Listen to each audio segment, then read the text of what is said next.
capacitados por el Espíritu Santo para caminar como caminó nuestro Maestro. Estamos todos en el libro de Oseas, vamos al capítulo 5 de Oseas. Y nosotros estudiamos el domingo anterior el capítulo 3 y el capítulo 4. Y este domingo estaremos estudiando el capítulo 5 y capítulo 6 en la serie expositiva del libro de Oseas. ¿Amén?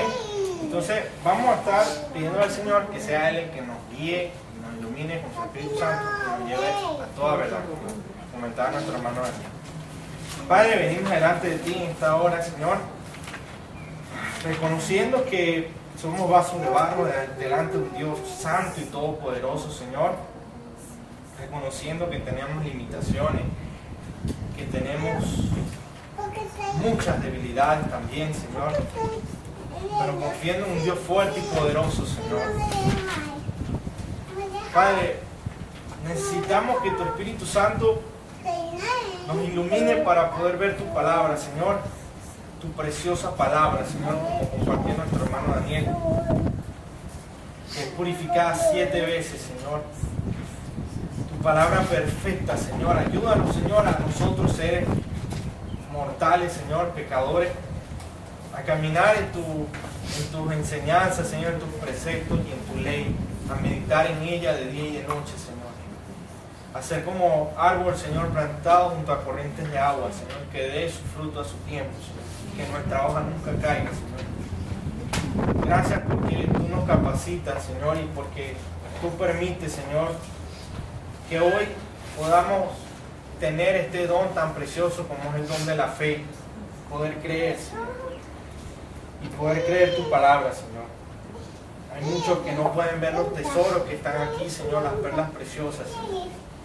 Te pedimos o invocamos, Señor, por esas personas, Señor, por esos hermanos que están, Señor, también allá afuera, Señor, y que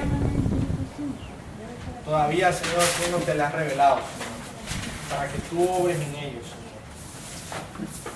Gracias porque sabemos que en medio de todas las cosas tú tienes un propósito soberano y tú tienes unos designios, Señor, que el hombre no puede cambiar y no puede alterar. Y gracias, Señor, a que no podemos alterar esas cosas y no podemos cambiarlas. Hoy la gracia es una realidad en nuestras vidas. Hoy la salvación es una realidad en nuestras vidas. Hoy la obra de tu Hijo perfecta en la cruz es una realidad, Señor, en nuestras vidas. Gracias, Señor, por ser ese Dios tan hermoso. En el nombre de Jesús te lo pedimos. Amén. Amén. Estamos en el capítulo 5 de Oseas, y cuando nosotros leímos el capítulo 3 y el capítulo 4, hablamos el domingo pasado sobre el infierno, lo que era la doctrina del infierno dentro de la iglesia, lo que se conoce, y explicamos varias cosas, como el Señor hablaba de extenuar cuando hablaba a través del profeta, y dijimos que era muy importante que tuviéramos en cuenta que este versículo que dice: mi pueblo fue destruido porque le faltó conocimiento, tenía más relación y más contexto y más relevancia cuando se habla del juicio de Dios. Es destruido porque conocimiento de qué, le falta conocimiento de qué, conocimiento de que Dios es un Dios justo, conocimiento de que Dios es un Dios santo, conocimiento de que el Dios se aira sobre el mal, que no puede soportar la blasfemia, la maldad, la iniquidad, y por tanto hacer justicia. Es por esa razón que Dios dice que el pueblo perece, que es destruido, porque le falta ese conocimiento y ese entendimiento de ese Dios que no es solamente amor, que es también fuego consumidor, como dice la palabra. Entonces, nosotros estudiamos esto el domingo pasado, y si ustedes notan, hermano, en la transición del profeta Oseas en los capítulos, él está hablando de Gomer en el primer capítulo, en el segundo capítulo habla de Gomer, pero habla también de los hijos de prostitución. Después otra vez en el 3, Oseas y la mujer adúltera, es decir, ve y ama a una mujer amada de su compañero, aunque adúltera, eso dice. Pero después, hermanos, del capítulo 4, el capítulo 5, el capítulo 6, se voltea el escenario de donde habla el profeta, y a quien le habla el profeta sea, y ya no se habla tanto de Gomer, de esta mujer adúltera, sino que se habla de Israel. se expone el pecado de Israel, se expone la maldad de Israel, el profeta empieza a denunciar. Y ustedes saben lo importante de esto, hermanos, que todo esto nos debe confrontar a nosotros también, porque si nosotros vemos, ahorita en cierta forma nosotros somos ese Israel espiritual del Señor, es decir, nosotros somos este pueblo también en cierta manera que vemos aquí, y debemos aprender lo que la palabra nos enseña, amén, a través de esto que vivió la casa de Israel como tal en los tiempos de Jeroboam II, que a quien le profetizaba Osea al reino del norte, ¿ok? Entonces, para introducir este tema, yo quisiera decirles que hoy vamos a hablar en base al capítulo 5 y al capítulo 6 sobre el desconocimiento de Dios. Nosotros sabemos lo que es el conocimiento de Dios, o tenemos una idea de lo que es conocer de Dios, pero hoy vamos a hablar de desconocer a Dios o desconocimiento de Dios. ¿Qué es el desconocimiento de Dios? Entonces, fíjense algo. En una conferencia en Estados Unidos, realizada para pastores evangélicos de diferentes iglesias, se hizo una encuesta a una población de 1050 pastores. 1050 pastores, de todos los pastores que estaban reunidos en esa conferencia, se les hizo una encuesta. Y fíjense las preguntas y las estadísticas que se dieron a conocer. Primero, el 75% de los pastores que se encuestaron asumieron sentirse pobremente entrenados y capacitados, aún asistiendo a seminarios para liderar la iglesia y dirigir al pueblo del Señor. Un 75%. Un 72% en la segunda pregunta arrojó que estos pastores, el 72% de estos pastores encuestados, asumieron leer la Biblia y estudiarla solo en los momentos de preparar un sermón o una enseñanza bíblica. Tremendo, ¿no? El 72% asumió que ellos leían la Biblia y la estudiaban solamente cuando les tocaba preparar un sermón, cuando les tocaba preparar una enseñanza.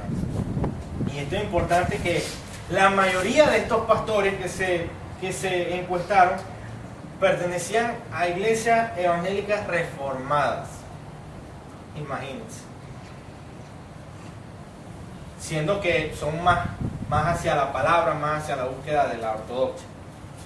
El 26% de los pastores asumió sentirse con una devoción espiritual de fe y estar bíblicamente alimentados para ejercer sus funciones pastorales. Un 26%.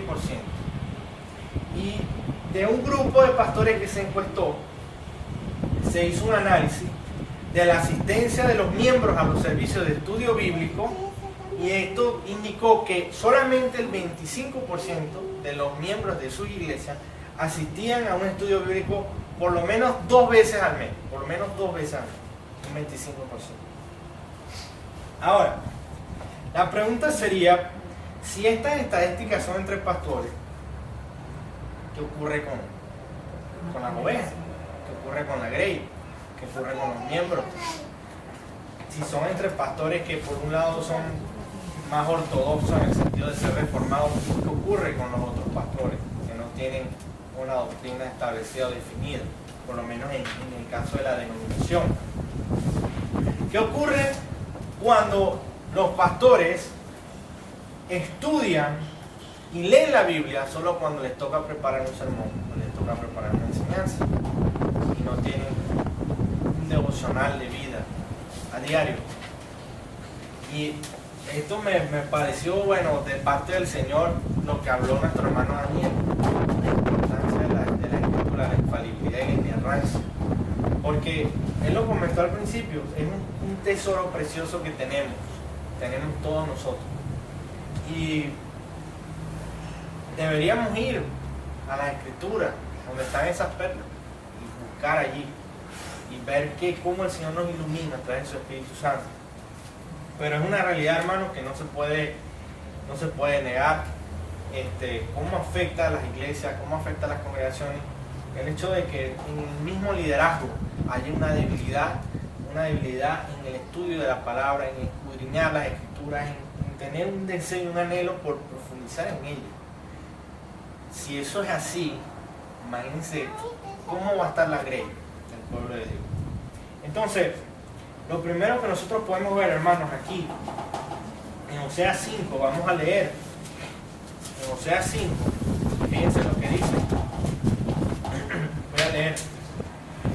En nombre del Padre, y del Espíritu Santo. Sacerdotes, oí esto y estad atentos, casa de Israel y casa del rey, escuchad, porque para vosotros es el juicio, pues habéis sido lazo en Mizpa y retendida sobre Tabor, y haciendo víctimas han bajado hasta lo profundo. Por tanto, yo castigaré a todos ellos. Yo conozco Efraín e Israel, no me es desconocido. Porque ahora, oh Efraín, te has prostituido, se ha contaminado Israel. No piensan en convertirse a su Dios, porque espíritu de fornicación está en medio de ellos. Y no conocen a Jehová. La soberbia de Israel le desmentirá en su cara. Israel y Efraín tropezarán en su pecado, y Judá tropezará también con ellos. Con sus ovejas y con sus vacas andarán buscando a Jehová y no le hallarán. Se apartó de ellos. Contra Jehová prevaricaron, porque han engendrado hijos extraños. Ahora en un solo mes serán consumidos ellos y sus heredades. Tocad bocina en Gaba, trompeta en Ramá, sonar alarma en Betabén. Tiembla Benjamín. Efraín será asolado en el día del castigo. En las tribus de Israel hice conocer la verdad. Los príncipes de Judá fueron como los que traspasan los linderos. Derramaré sobre ellos como agua mi ira. Efraín es vejado, quebrantado en juicio, porque quiso andar en pos de vanidades. Yo pues seré como polilla de Efraín y como carcoma la casa de Judá. Y verá Efraín su enfermedad y Judá su llaga. Irá entonces Efraín a Asiria y enviará al rey Jareb, mas él no podrá sanar ni os curará la llaga. Porque yo seré como león a Efraín y como cachorro de león a la casa de Judá. Yo arrebataré y me iré, tomaré y no habrá quien liberte, dice la palabra. El 15 dice: andaré y volveré a mi lugar hasta que reconozcan su pecado y busquen mi rostro. En su angustia me buscarán, dice el Señor. Este es en el capítulo 5. Ahora, fíjense algo, hermano. Podemos ver dos cosas acá, dos conceptos podemos extraer del capítulo 5. Quisiera que nos enfatizáramos en eso hoy. Primero, en el versículo 4, la palabra nos enseña, dice, que no piensan en convertirse a su Dios, porque espíritu de fornicación está en medio de ellos y no conocen a Jehová. No conocen a Jehová. Qué importante es conocer al Señor. Fíjense que lo primero que vemos acá es un síntoma. Quiero hablar de los síntomas. El primer punto que quisiera que enfaticemos acá son los síntomas. ¿Cuáles son los síntomas del desconocimiento de Dios? Ahí lo vemos. Primero que nada, el testimonio de vida. El testimonio de vida de fe, pero de la fe práctica. Nosotros como creyentes tenemos un testimonio, ¿no es así? El apóstol Pablo dice que somos carta ¿qué? Leída. Entonces, en ese sentido, nosotros, una de las cosas como puede dar un síntoma de no conocer a Dios es precisamente por eso, por decir una cosa y vivir otra, por predicar algo y ser otra cosa diferente, afuera. Nosotros debemos dar un testimonio de vida. Entonces, fíjense algo, lo importante de esto, hermano. Primero el profeta está hablando de Gomer, él viene hablando de Gomer, ¿verdad? Y viene palabras duras contra Gomer, como mujer adúltera y todo esto, pero de pronto él da un giro y cambia el sentido de la profecía y habla sobre Israel. ¿Y qué dice Israel? Ustedes están peor, en cierta manera es peor que Gomer, porque ella como tal, una mujer siendo de su esposo pero adúltera, pero ustedes se han prostituido. Hay un espíritu de fornicación en medio de ustedes que no deja que me conozcan, no me conocen, dice el Señor. El espíritu de fornicación, fíjense algo, hermano, no es igual que una persona, una mujer que sea infiel a su esposo, esté en el hogar con su esposo siendo infiel, viva con ese hombre y ande y se rodee con mujeres que son mujeres de Dios y mujeres piadosas, a que esta mujer, no es lo mismo eso, a que esta mujer vaya y se vaya a una taberna y se prostituya con todos los hombres allí. Pierde toda la dignidad, la deja por el suelo.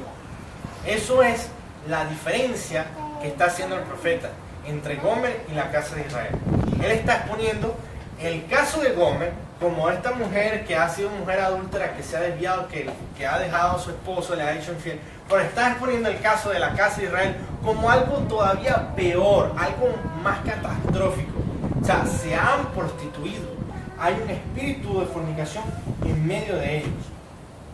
Imagínense. Entonces, hermano, un ejemplo de lo que nosotros podemos ver cuando hay un síntoma de desconocer al Señor, también lo tienen los hijos. Ustedes recuerdan los hijos de Elí en 1 Samuel 2:12. Dice que los hijos de Elí eran ¿qué? Hombres impíos.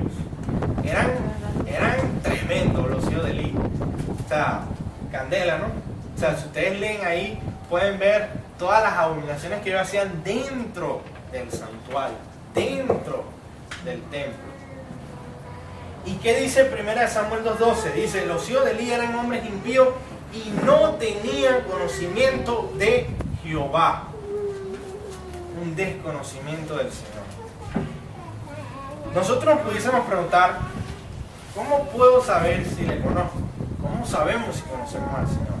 Decimos que, bueno, que somos cristianos, decimos que estudiamos la Biblia, decimos esto y decimos lo otro, pero ¿cómo sé yo si le conozco realmente? Y el apóstol Juan nos da esa respuesta. En 1 Juan, capítulo 2, versículo 3, dice, y en esto sabemos nosotros que nosotros le conocemos si guardamos sus mandamientos. En esto sabemos que nosotros le conocemos si guardamos los mandamientos, sus mandamientos. ¿Ok? Entonces, ¿quiere decir que si yo guardo los mandamientos le voy a conocer a él? No, tampoco. Jeremías 24:7 dice, y les daré corazón para que me conozcan que yo soy Jehová. El corazón de carne lo pone el Señor en nosotros, para poder conocerle a Él. Pero es un síntoma, es una realidad externa del que conoce al Señor, que sea irreprochable, que tenga una conducta de vida, de testimonio. O sea, yo he escuchado de hermanos oye, hermanos que son ministros y tienen conductas irreprochables con los de afuera, tienen un mal testimonio. ¿Y cómo pueden ser que son ministros? ¿Cómo pueden decir que son ministros? ¿Cómo podemos decir nosotros somos cristianos y no tenemos un testimonio de vida?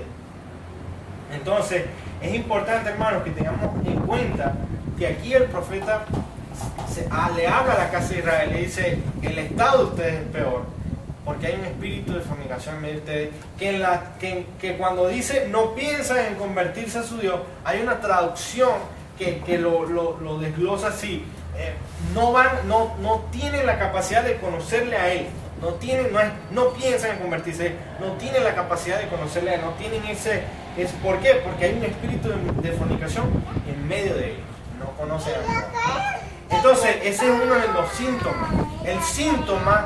Uno de los síntomas del desconocimiento de Dios más evidente es precisamente este estilo de vida. Un estilo de vida totalmente indiferente hacia sus mandamientos, hacia su palabra, una ignorancia total. Ahora, sobre el desconocimiento de Dios, ¿cuáles son también las consecuencias? Las consecuencias que trae el desconocimiento de Dios. Fíjense que hemos visto unos síntomas, pero también unas consecuencias, porque cuando nosotros leemos el versículo 7 del capítulo 5, dice, contra Jehová prevaricaron, porque han engendrado hijos extraños. Ahora en un solo mes serán consumidos ellos y sus heredades. Pero fíjense algo, engendrado hijos extraños. Esa frase la vemos acá solamente en el Antiguo Testamento en Oseas. Increíble.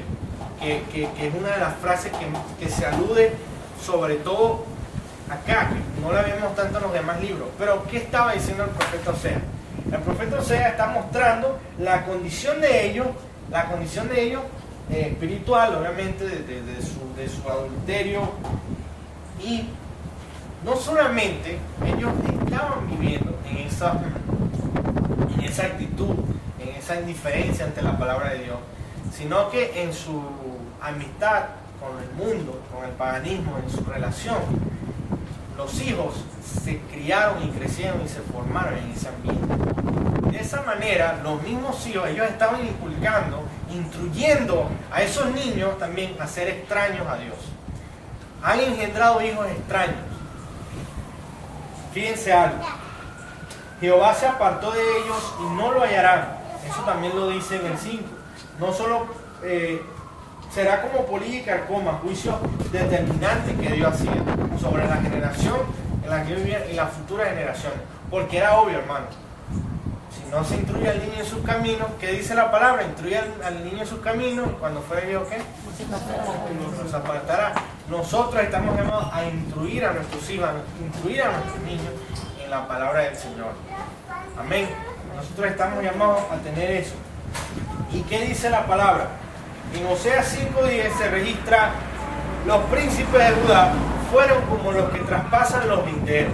Derramaré sobre ellos como agua mi ira. Fueron como los que traspasaron los linderos. Dos aplicaciones, hermanos, de este versículo muy importante.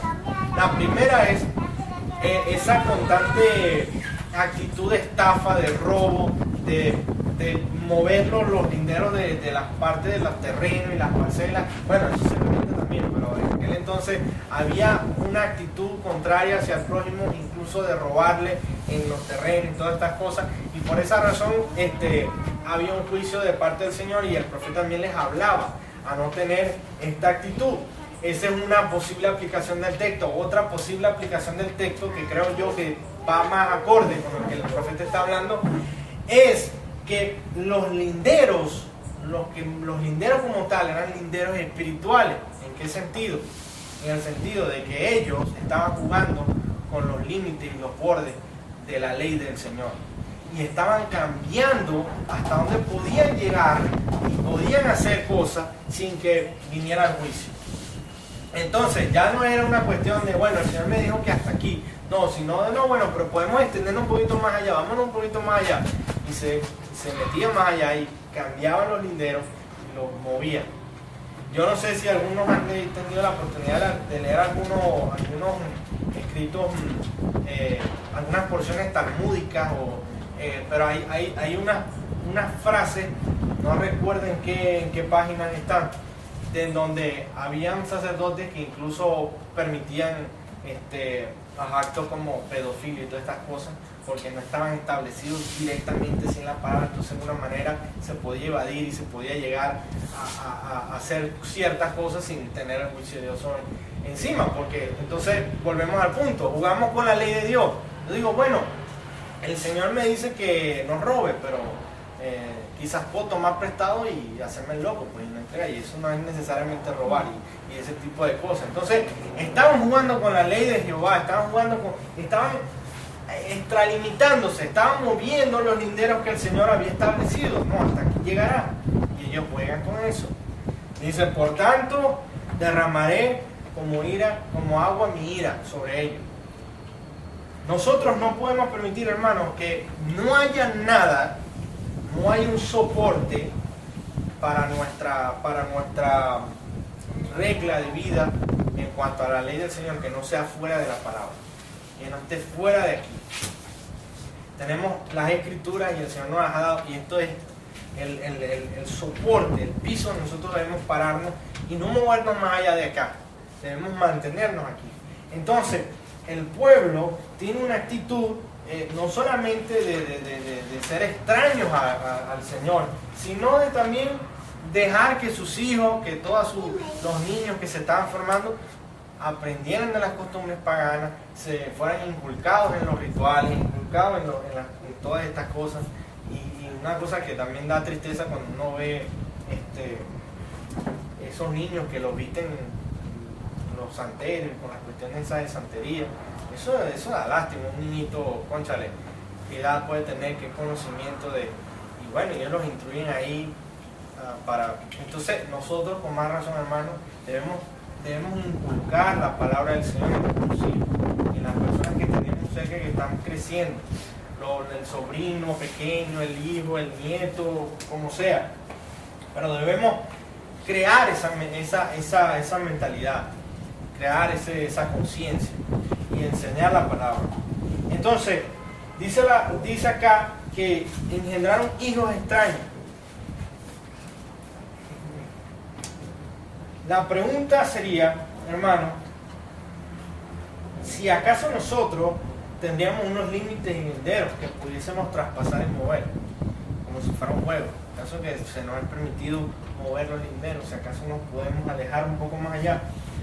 Somos conscientes que el único terreno seguro para nuestra santificación está en la obra perfecta de Cristo y en las promesas y el consejo divino del Señor por medio de su palabra. Lo dijo Daniel: santifícalo en tu verdad. Tu palabra es verdad. Amén.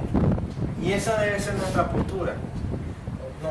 No es en nada así fuera y ajeno a lo que el Señor quiere, de que nuestro hermano Daniel comparta sobre la Escritura y nosotros estudiemos en Oseas, en el capítulo 5 y 6, sobre el desconocimiento de Dios y lo que es conocer al Señor. Y la única manera que nosotros podemos conocer al Señor es a través de su palabra. Amén. Fíjense algo, hermano. Nuestros límites no se deben marcar por nuestra capacidad de resistencia, sino por nuestra humildad y nobleza para aceptar nuestras debilidades y huir de la tentación, así como lo hizo José. ¿Ustedes se acuerdan de José? José huyó de la tentación. José no dijo: no, yo soy fuerte, yo puedo aguantar un poco más, yo aguanto un poquito, no, es que se acerque más cuando no. Salió, huyó. De la misma manera nosotros debemos hacer. ¿Y qué pasa, hermano? Que es que el límite no se marca por esa resistencia. El límite no se marca por esa resistencia, hermano. Nosotros el límite lo marcamos por nuestra debilidad. Si yo sé mi debilidad es esto por aquí, entonces yo antes de llegar a ese estado, yo me cuido de ponerme en una situación de que obviamente no voy a poder aguantar. ¿Qué dice la palabra? No proveáis para los deseos de la carne. O sea, hay que saber hasta dónde puedo llegar, hasta dónde vamos a llegar. Y no extender los límites, no extender los linderos, no mover las piedras. Eso lo habrá también en Deuteronomio. Hay una ley que dice: no moverás los linderos de tu prójimo y todo esto. Dice la palabra, Deuteronomio. Pero hermano, es una actitud que debemos tener, no jugar con eso, con esos límites. Entender la importancia de las consecuencias que puede traer el desconocer a Dios. Consecuencias de no solamente engendrar hijos extraños en este sentido, hijos ajenos al Señor, a su palabra, sino también al hecho de hacer de la ley del Señor un juego. Es una cosa de cómo me sientas hoy. Hoy me siento como que hoy voy a hacer la voluntad del Señor y mañana no me siento con ganas de hacer la voluntad del Señor. Pero no se trata de eso, hermano. Se trata de descansar en la obra perfecta de Cristo. Amén. Y de tener y estar al tanto y de estar consciente de que estas son realidades en nosotros. Por tanto, decimos que hay unos síntomas del desconocimiento de Dios. Hay también unas consecuencias, pero muy importante, hay una necesidad. ¿Cuál es la necesidad? Dice la palabra en Oseas capítulo 6, versículo 6.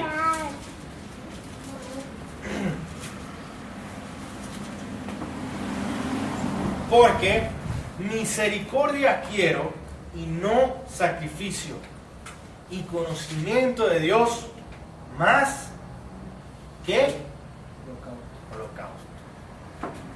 ¿Qué quiere el Señor?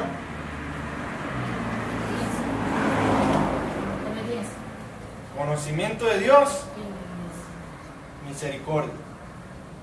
Misericordia, conocimiento de Dios. Y fíjense que este verso lo cita el Señor Jesucristo 2 veces en Mateo. El Señor quiere misericordia, quiere conocimiento. ¿Conocimiento de qué? Conocimiento de Él. Conocimiento de su palabra. Fíjense lo que dice en Oseas 6, también dice: la piedad vuestra es como nube de la mañana y como el rocío de la madrugada que se desvanece. ¿Ven dónde dice eso? En el versículo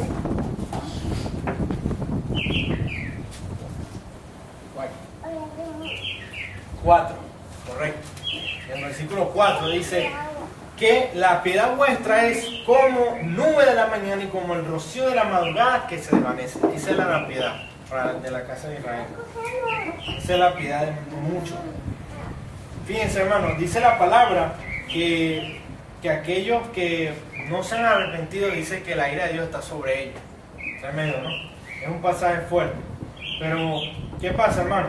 Que el hombre impío y el que aborrece a Dios es como esa roca que pasan los ríos, pasan lluvia, le cae agua, y usted agarra y usted parte la roca por la mitad y la roca está adentro sequita, no penetra el agua. Hay una corteza que eso está que, mire, eso puede estar en el agua, la piedra, pero eso no le entra por ningún lado. Así es, los aborrecedores de Dios, así es aquellos cuya tierra en el corazón no ha sido preparada por el Espíritu Santo. El agua no penetra, no llega a tocarlo. Y esa es la piedad para ellos. ¿En qué sentido? Que como el rocío de la mañana, como esa nube, en la mañana, que se posa en la mañana, sale el sol, se monta el sol, se va la nube, se pierde el rocío y se vuelve a secar. Y vuelve a acumular la ira de Dios. Continúa secándose. Así, el corazón de muchos. Pero el Señor en su misericordia ha hecho una obra en nuestros corazones. Amén. Y por esa razón sí produce un fruto, y la palabra produce un fruto en nuestra vida por la obra de Él, por su misericordia. Entonces, fíjense algo, hermano. Esto era algo que el pueblo también conocía, que Israel no estaba ajeno de estas cosas. El Señor lo había instruido. Fíjense lo que dice Jeremías 7:21. Dice: así ha dicho Jehová de los ejércitos, Dios de Israel: añadid vuestro holocausto sobre vuestros sacrificios y comed la carne. Porque no hablé yo con vuestros padres, ni nada les mandé acerca del holocausto y de víctima el día que los saqué de la tierra de Egipto. Mas esto les mandé, diciendo: escuchad mi voz, y seré a vosotros por Dios, y vosotros me seréis por pueblo. Y andad en todo camino que os mande, para que os vaya bien. Fíjense lo que le dijo el Señor al profeta Jeremías, para hablar al pueblo. ¿Qué le está diciendo? Cuando yo los saqué de la tierra de Egipto, yo no los mandé a hacer holocaustos y sacrificios. Yo les dije: escuchen mi voz, escuchad mi voz a la casa de Israel, a todos nosotros. Escuchemos la voz del Señor. Esto nos lo ha mandado Él. Y fíjense algo, hermano, esto es importante, porque aún así, en Isaías 66, capítulo 66, versículo 2, dice la palabra: mi mano hizo todas estas cosas, y todas estas cosas fueron, dice Jehová. Pero miraré a aquel que es pobre y humilde de espíritu, y que tiembla mi palabra. El que sacrifica buey es como si matase a un hombre. El que sacrifica oveja como si degollase un perro. El que hace ofrenda como si ofreciese sangre de cerdo. El que quema incienso como si bendijese a un ídolo. Porque escogieron sus propios caminos y su alma amó sus abominaciones. No tenía ningún sentido la ofrenda y el sacrificio cuando el corazón estaba apartado. Cuando tenían en su mentalidad eran los dioses paganos, las fiestas paganas, los rituales paganos. Eso no tenía nada que ofrecerle al Señor. Le estaban dando al Señor, bueno, prácticamente lo que le sobraba. No le daban de lo mejor de ellos. ¿Y qué podemos extraer? Dos cosas de acá, hermano. Primero, escuchar la voz de Dios.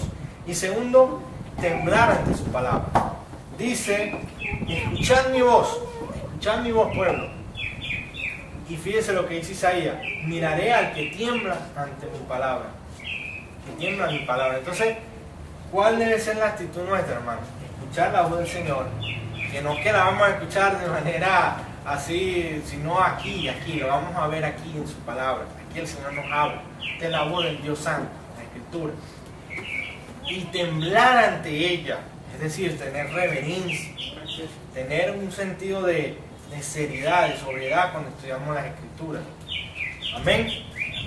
Hay mucha gente que fueron muertas porque hoy tengamos la Biblia en nuestras manos en un idioma que podamos entender. Muchos que mataron, que los quemaron en la hoguera, que los persiguieron. Y hoy lo tenemos aquí, entonces tengamos ese sentido pues de solemnidad a la palabra del Señor. Y no para tenerla arriba de uno, sino para leerla, para escudriñarla. O sea, con tenerla abierta, eso no hace nada. La cuestión es leerla y aplicarla a nuestra vida. Entonces, la necesidad real hoy, hermanos, es volver a su palabra, volver a las escrituras para conocerle. No para conocer el Dios que mentalmente el hombre puede formarse, no para conocer un Dios incompleto, corto, no, es para conocer el Dios real, el único Dios verdadero real que se revela a través de su escritura. Imagínense la importancia de esto. Si nosotros no escudriñamos la palabra para conocer al Señor, nosotros vamos a terminar teniendo una imagen de Dios distorsionada, una imagen de Dios que nosotros mismos creamos. Porque no decimos, no, pero es que la Biblia dice que el Señor es amor y también es fuego consumidor. O sea, que decimos, bueno, yo creo que el Señor es bueno y es amoroso. Él no va a mandar a toda la gente al infierno. O sea, Él es bueno. Pero ese es tu concepto mental. Pero no es lo que la Biblia dice de Dios. Y esa es la gran importancia de conocer a Dios a través de su palabra. ¿Cuál es la esperanza entonces? Fíjense algo. Antes de pasar a ese punto, quiero aclarar algo. Si nosotros abandonamos la palabra, abandonamos al Señor. Si nosotros ignoramos al Dios que está revelado aquí, es ignorarle a ese creador de los cielos. Necesitamos saber lo que dice la palabra, no quién dijo, qué dijo en enlace en la radio y en la televisión. No, yo no quiero saber qué dijo no sé quién en enlace, no, yo quiero saber lo que dice el Señor aquí, qué me dice su palabra. No, fulanito tal, bueno, está bien, pero ¿dónde lo dice el Señor? ¿Dónde está en su palabra? Tenemos que tener discernimiento, hermano, tenemos que ejercitar y tener un sentido profundo y agudo de escudriñar las escrituras, porque hay muchos errores, hay muchas cosas raras, precisamente por ignorar la palabra, por no escudriñarla. Entonces, vamos a procurar, hermanos, nosotros como Iglesia Cristiana de la Gracia, vamos a procurar vivir la palabra, estudiar, escudriñarla y permanecernos meditando en ella, de manera de que no vivamos de lo que dice la gente en la radio y en la televisión, sino lo que dice el Señor aquí. Amén. Entonces, ¿cuál es la esperanza entonces? Fíjense lo que dice Oseas en el versículo 7, en el capítulo 6, versículo 7. Miren lo que dice. Dice el 6, porque misericordia quiere y no sacrificio, y conocimiento de Dios más que holocausto. Pero el 7 dice, mas ellos, cual Adán, traspasaron el pacto, allí prevaricaron contra mí. Entonces usted dice, pero bueno, hermano, ¿dónde está sacando usted que hay una esperanza ahí? Si yo más bien no veo ninguna esperanza, si más bien veo que están prevaricando contra el Señor. Hay una esperanza en la mención de Adán como tal. ¿Por qué? Porque que el profeta Oseas, ¿a dónde nos quiere llevar? Al origen, al huerto del Edén. ¿Por qué él menciona a Adán? Para llevarnos al huerto del Edén. ¿Qué pasó en el huerto del Edén? Génesis 3:15, ¿qué nos habla? El protoevangelio, ¿verdad? Que dice que la palabra nos habla de uno que vendrá y pisará la cabeza de la serpiente. Que él sería herido en el calcañar, pero él pisaría a la serpiente en la cabeza. ¿Y quién es ese que ha de venir? El Señor Jesucristo. ¿Okay?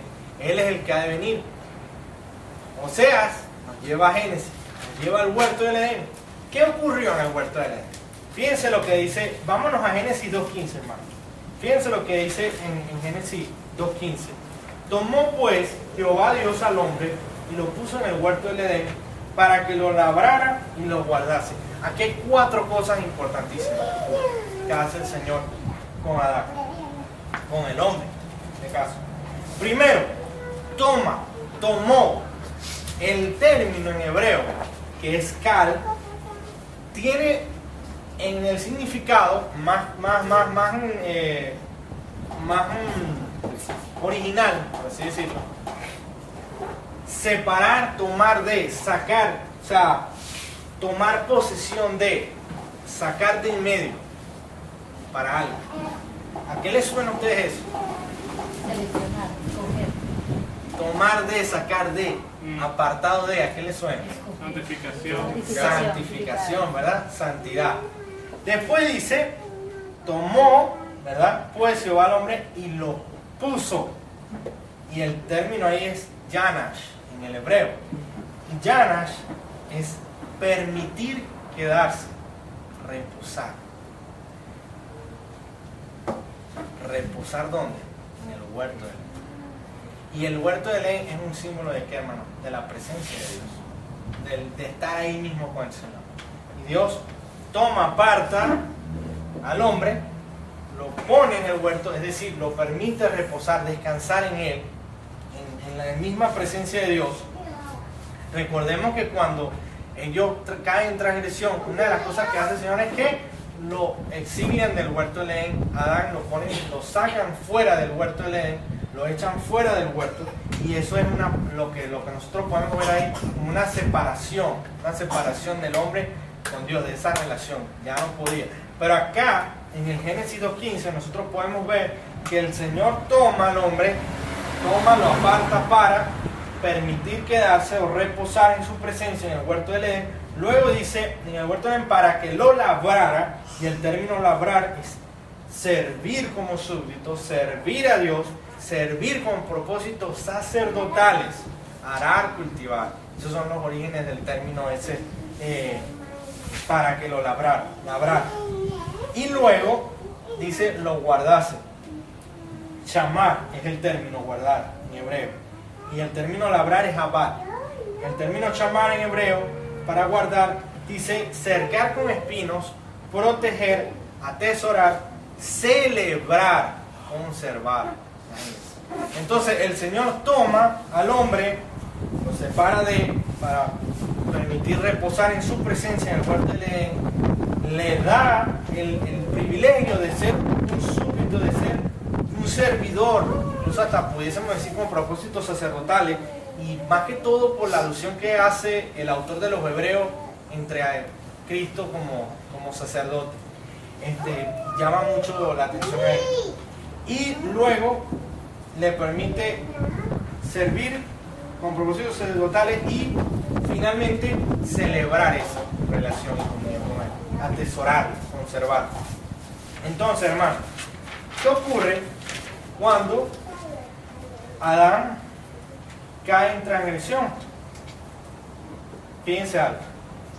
Lo primero, eso está en Génesis 3:24. Nos enseña la palabra. Génesis 3:24 dice: echó pues fuera al hombre. ¿Fuera de dónde? Del huerto.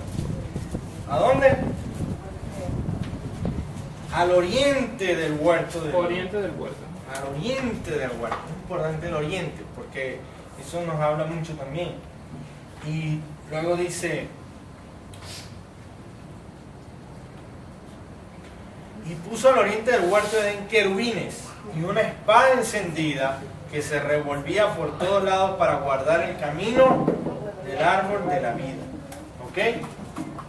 Primero, Adán es expulsado del huerto, separado de la presencia de Dios. Luego el Señor establece en el oriente a unos querubines. Importante el oriente porque nosotros podemos ver en el Pentateuco que el templo de reunión donde habitaba la presencia del Señor, lo que era Aarón, los sacerdotes, moraban hacia el oriente de la tierra, del templo. Ese era el lado que ellos debían permanecer, hacia el oriente. Entonces, fíjense algo. Dice que puso a unos querubines, que por cierto, nosotros también vemos en el templo a dos querubines, donde el Señor le dice a Moisés: yo te hablaré en medio de los querubines que están en el arca del pacto. No sé si recuerdan también cuando el Señor le dio el arca del pacto al pueblo de Israel y puso dos querubines allí, tallados. Entonces, fíjense algo, y una espada encendida que se revolvía a todos lados. Esa encendida como tal es un término que si de pronto quisiéramos buscar algo más acercado, sería la palabra Shekinah. ¿Te has escuchado la palabra Shekinah? O la Shekinah. Bueno, yo les voy a comentar algunas cosas sobre esa palabra Shekinah. La palabra Shekinah o Shekinah no es bíblica, es un término rabínico. Eso viene de una terminología rabínica, eso no está en la palabra de Dios. Ahora, lo que sí está en la palabra de Dios y que tiene más relación con la palabra Shekinah no es la presencia de Dios gloriosa, así como la usan en muchas iglesias ahorita que dicen, Señor, derrama tu chequina o tu chequina y la chequina y toda es la chequina. Bueno, no. La palabra, la relación más en su raíz más original es Dios es fuego consumidor, un fuego abrasador, la presencia de Jehová en eso. Fuego irá delante de él, Jehová vendrá con fuego.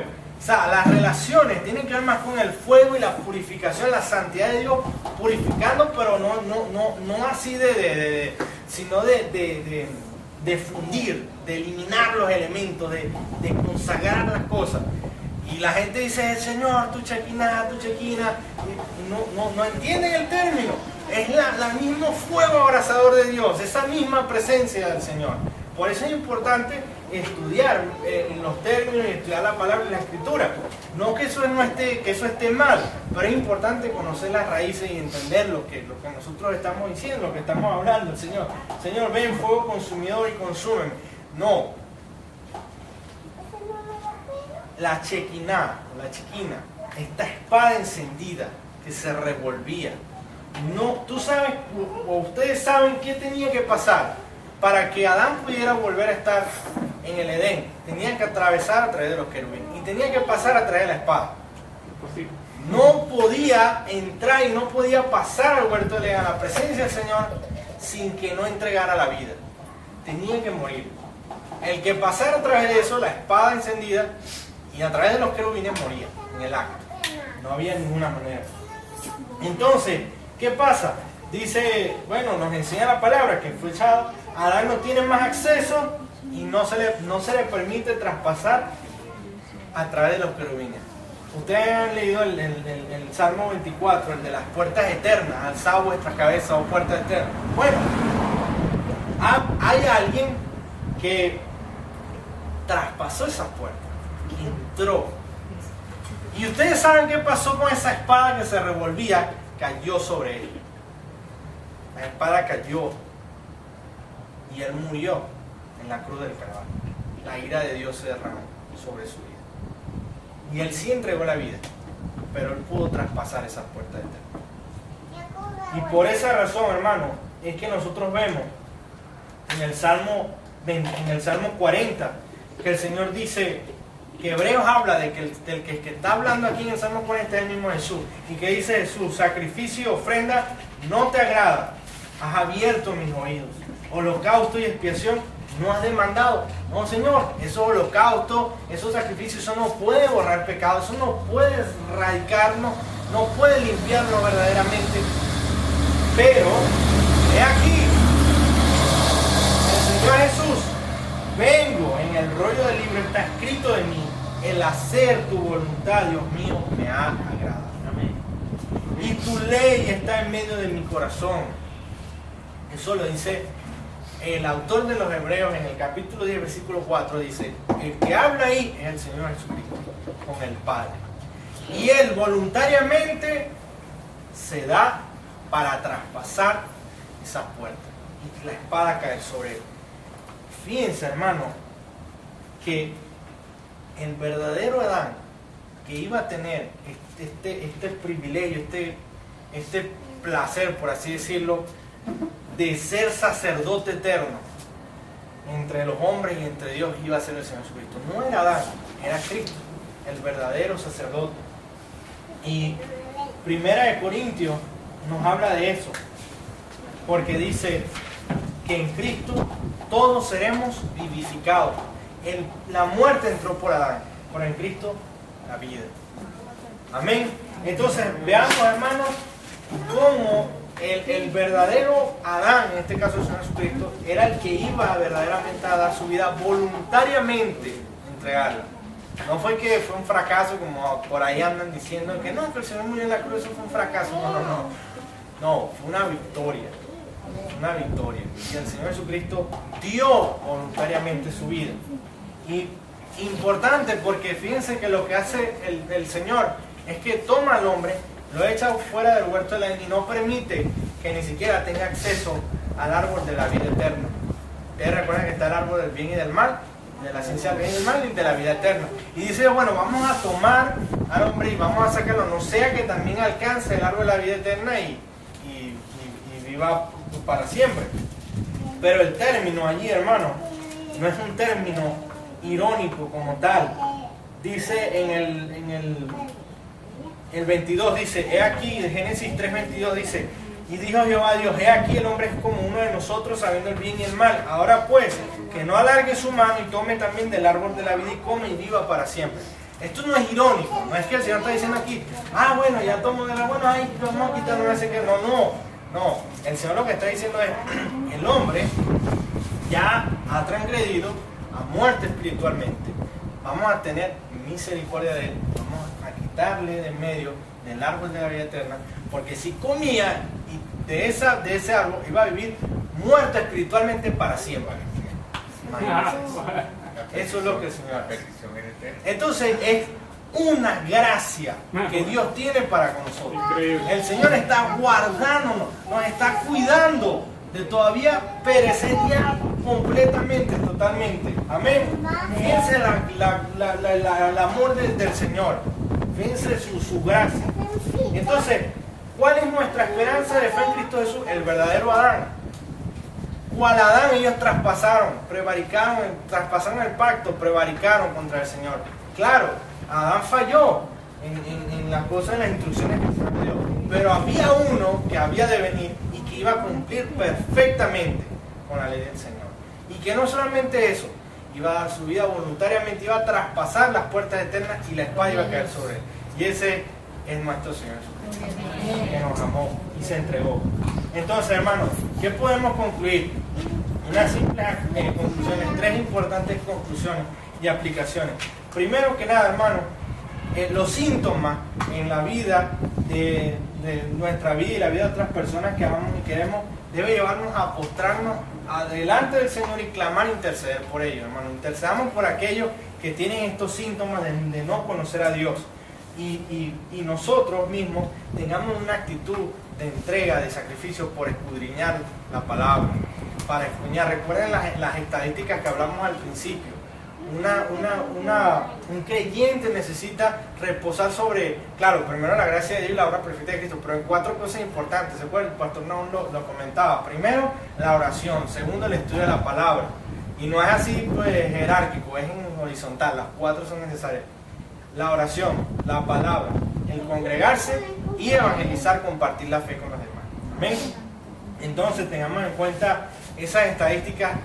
Velemos por nosotros ser atalaya en el sentido de llevar a nuestros hermanos a escudriñar la Biblia, de llevar aquello. Cuando usted es una persona, un hermano creyente que lee más revistas que la Biblia, háganle una exhortación en amor y dile, hermano, pero vamos a leer el libro tal, vamos a compartir esto, vamos a leer lo otro, vamos a compartir. Aquellas personas que tengan un desconocimiento de la doctrina, vayamos en amor y en gracia, vayamos a instruirlos y digamos, hermano, pero vamos a leer esto, vamos a compartir esto.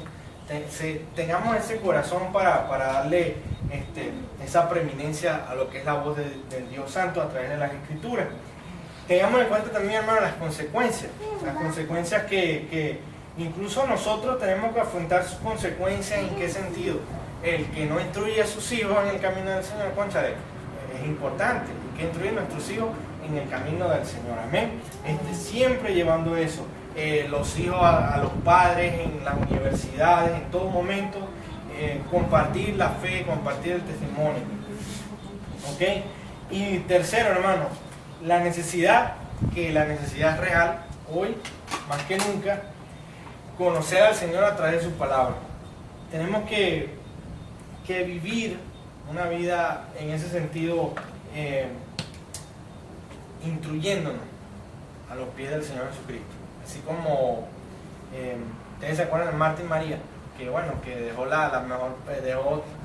afanes para sentarse a escuchar al maestro. Nosotros a veces en un momento también tenemos que dejar un poco el afán y sentarnos un momento a escudriñar la palabra con calma, tranquilo, meditando en ella. Amén. Y a veces va a tener que hacer el tiempo, porque no da tiempo, pero va a haber momentos donde tenemos que hacer sacrificios para ir a la palabra, para estudiar. Entonces, una cosa que es fundamental en una iglesia, que el pastor guíe a las ovejas, le dé el alimento, el pasto, que es la palabra, la enseñanza. Pero hermano,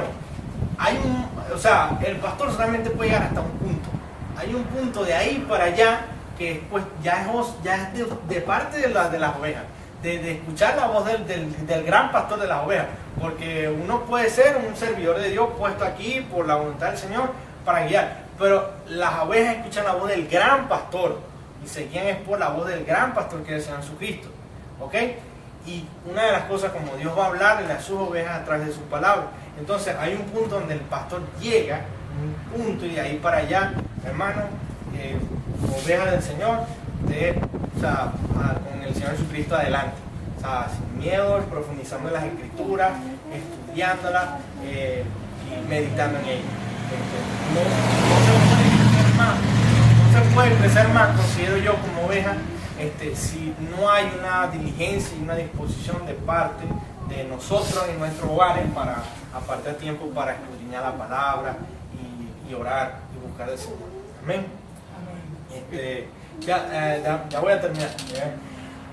Fíjense esto, voy a cerrar con esto. Dice, y después nuestro hermano comparte. Esta es una frase de A.W. Tozer, en un libro que él tiene que se llama El conocimiento del santo. Dice, sin lugar a dudas, el pensamiento más fuerte que la mente puede soportar es el pensamiento de Dios.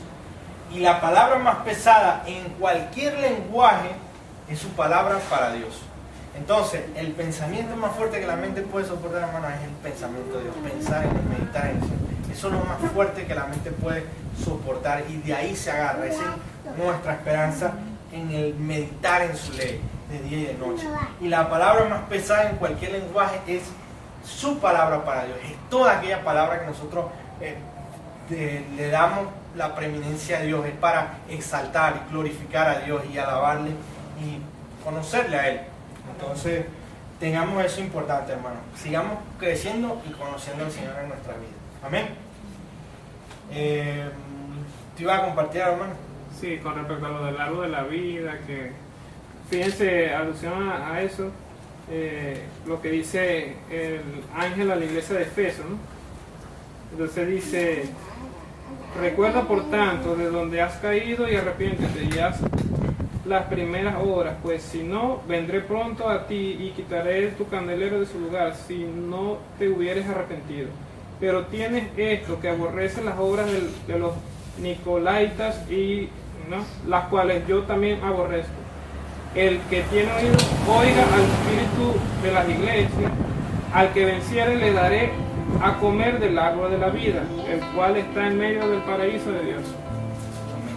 Bueno, ese es como la una alusión de promesa. la presencia de Dios puede. Ajá. Bueno, hermano, vamos a orar, amén, para